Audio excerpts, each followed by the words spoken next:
はい、よしけん TV です。今ですね、キャンピングフィールド基礎古道に来てます。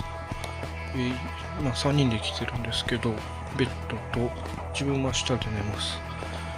外も真っ暗で、下にもまだあります。キャンプするとこが。で、外がこんな感じで隣の人がおって、でそこが上がその管理棟、で向こうがトイレが向こうにあって、でそのまっすぐ行くと手洗い炊事場で、そっちがシャワールームになってます。あと釣り堀もあってマスとかも釣れますね。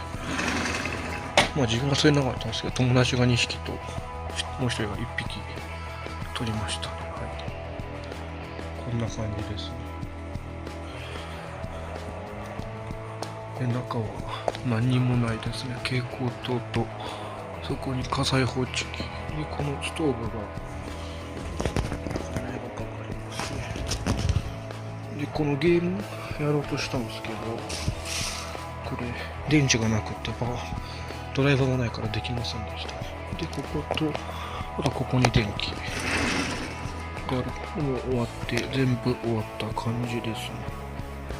今2人は風呂にシャワーに行ってます。